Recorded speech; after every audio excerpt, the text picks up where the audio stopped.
World, it is me, Dinero, and I am here to review Super Smash Bros. Brawl. This is way overdue. I should have done this already, but now it is time to do what I must do. It's time to review Super Smash Bros. Brawl, the greatest Wii game ever released.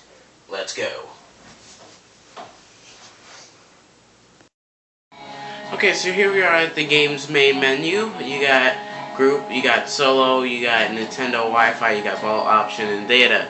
So, what's pretty cool about this game is it introduces the ability for you to go to stages and go to My Music and set a certain amount of songs for a certain stage. Now, back in Melee, some stages, not all of them, some stages had 2 songs, but you had to hold the L button for the other song to play. But this game makes it easier and actually sets a list for you.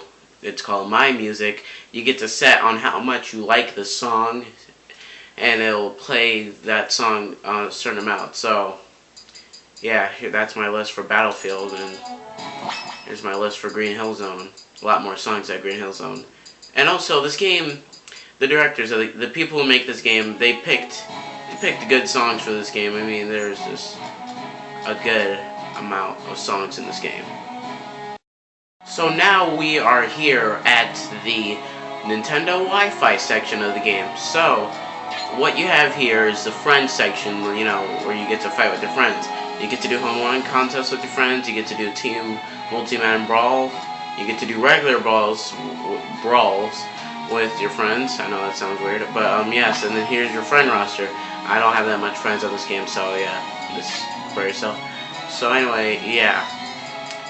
Now this is stupid because you have to go through all the trouble of talking with your friends, like, okay, here's my friend code, write it down on a piece of paper, give it to them, then they have to go home, type it in here, and then go do all that. I can understand doing that for your friend code for the system, but not the game. It's just too much, and it's really, really retarded. It's just really stupid. Now, the cool thing is that your Mii's are, all your Mii's on your system, they can be your online icon. The Mii that is set for the icon right now is me, of course. I'm saying Mila. Anyway, yes, you get to, all of the character pictures, their world icons, and also some subspace emissary enemies, including Taboo and Master Hand and Ridley and Crazy Hand. Well, anyway, the reason why your Mii's are icons on this game is because they were supposed to be playable, but something happened. I'm not quite sure. Another cool feature is that you get to when you're these taunts only appear when you're fighting with your friends. They don't appear when you're fighting with people around the world. They only appear with your friends, and you get to set a comment just for your friends to see. Naked. Another thing about this game's online is that if you go to Basic Brawl and you just go to the waiting room, you can't fight just one person.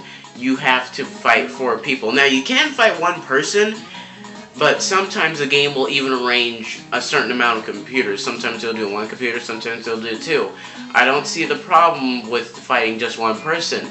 Now, the next Smash Bros., what they should do is they should give you the ability to fight 1 person, or 2 people, or 3 people. I would like to go head-to-head with 1 person, not 3. I don't really enjoy doing that. It's too much trouble. I have to go through a lot. But it seems like the people who play this game like to go for 1 person. So, like, in the past, I had trouble with me going for everybody because I thought that would just be fair. But if you go after everybody, they're just gonna jump you, and it's really stupid. I don't even know what's going on there.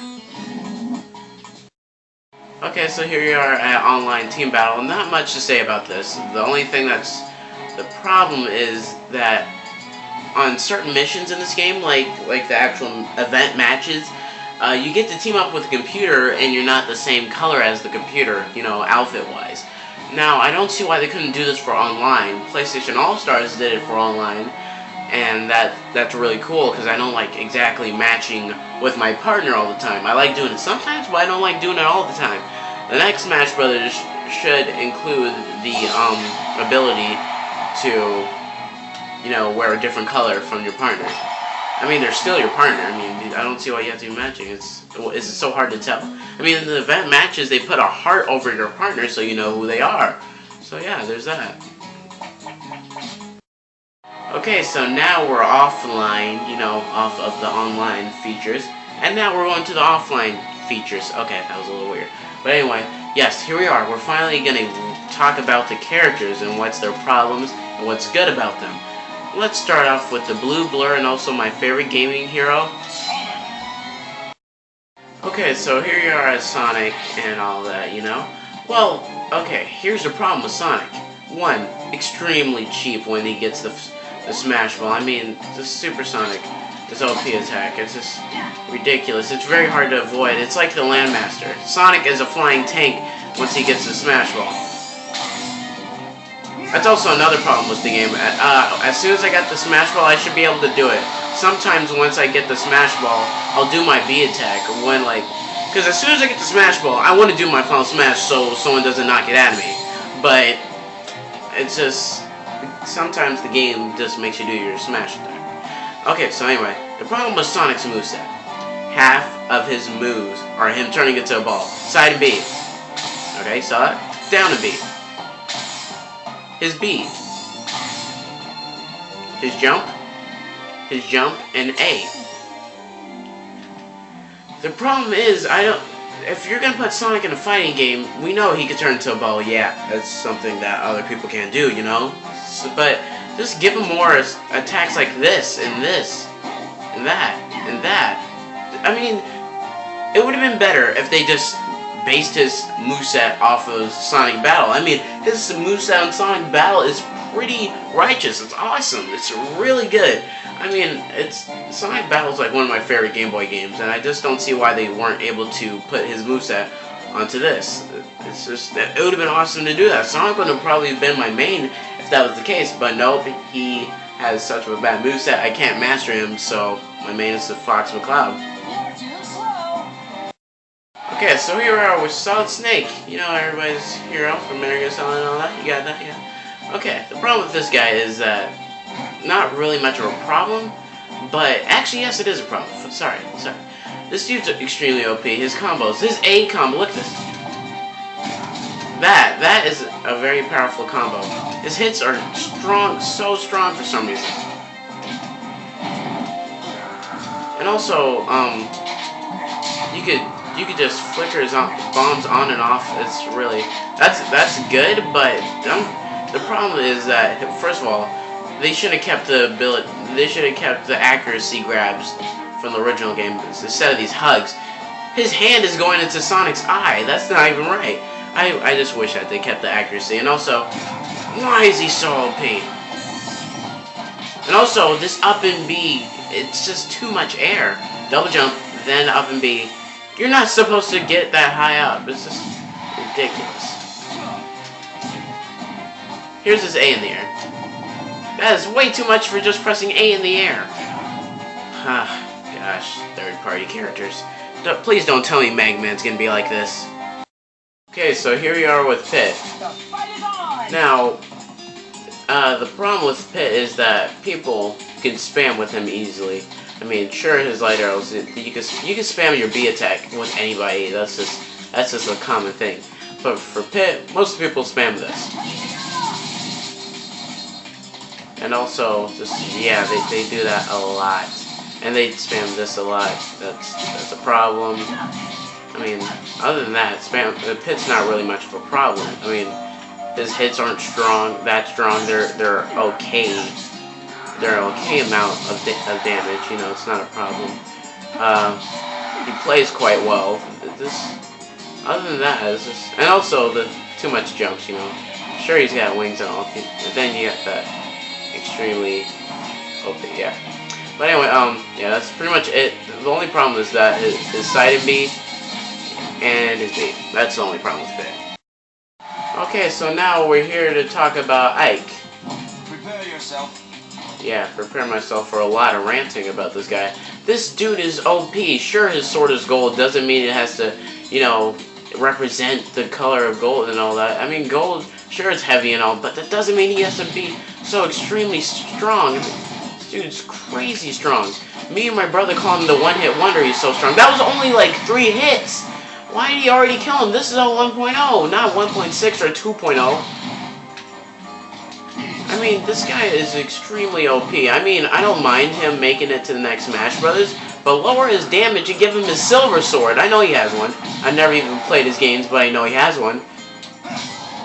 Ridiculous. I mean, it's not just one combo like Snake. It's the dude's whole moveset. It's ridiculous. I mean, when I first got this game, I saw Ike, and I was excited to play as him. He looked like a cool character. I saw the pictures for him, and the name of his attacks, and how they worked. They looked cool, but back then I was really young, and I didn't understand how retarded his attacks can be. This is really... Okay, just forget this. This game... Well, anyway, that's Ike. Extremely OP one-hit wonder of Smash Brothers. Yes, it's Meta Knight from the Kirby series. Now, when I first saw Meta Knight, I didn't think he's gonna be much of a problem, but the boys are wrong. His A. I mean, this dude's attacks are pretty strong, but what people do most of the time is his up and B. Extremely powerful. And also his regular B. Yeah, that's not good. Not good. This dude's moveset. Ah, gosh, why Nintendo? What? They could have did better. I'm just saying, it's Nintendo. They could have done better. Okay, let's just kill Kirby with this, because I know he can do it. Maybe if he's at the edge of the stage. Okay, let's see. Oh, never mind. He's just up here like that. Yeah, but pretty much this is B attacks are a little bit much. I mean, this is B, side and B, and up and B. That's pretty much the only problem with this dude. Other than that, he's okay. I mean, his down and B is not exactly perfect. It's actually quite hard to get it to do what you want. But yeah, other than that, that's pretty much the only problem with Meta Knight. Pikachu, you spamming son of a gun! Why do people do this all the time? This game has a pretty good, decent story. It's amazing on how they can, tell a story so well without the characters having the ability to speak. I mean, playing through this was honestly the best part of the game when I first got it. I mean, when I saw trailers of this, I was most excited for the Subspace Emissary, and it's just really cool. I mean, you got all these events happening. You have heroes teaming up with heroes from other parts of this game's world. It's actually like the only part of the game I like Marth. It's like the only reason why he's okay for being in the game. I don't like him other than this. I mean, not this moment, but he actually has meaning in the story. I mean, yeah. I don't think he could have done it all without Ike and Meta Knight, though. This game's story is very well constructed. It's cool to see what Nintendo can do when they put their minds to it. Out of all the moments in Subspace Emissary, the Great Invasion, or what I like to call it, Not So Great Invasion, it failed so fast, but anyway, the Not So Great Invasion is my favorite scene of the game. It's just, this is like the most action-packed cutscene in the game, in Subspace Emissary. How can I not like it? I mean, look at that thing. How long did it take them to build it? They never say, but it doesn't matter because it's a big ship and I like it, and I see Ganon and Bowser standing there like a boss, and wow, those graphics, what's up with those? That's different from the usual cutscene graphics. But anyway, I mean, just look at that. Okay, sorry. Anyway, yes, it's just really action-packed. It's funny on how the Halberd got took down so fast, and then all the other ships were just waiting in there. I mean, if the Halberd exploded, how come the other ships didn't explode? But anyway, one of the things I'm trying to say right now in here, is that it's very disappointing that Sonic was not involved in the game's main story. But if it wasn't for Sonic, everybody would have been turned back into trophies, even Kirby. You would not have been able to save them. So Sonic, you basically just saved the Nintendo universe, and you're not even a Nintendo character. Way to be awesome, Sonic. Well, anyway, guys, that's it for today. Until next time, this is me, De Niro, of the Lincoln Sonic, signing out.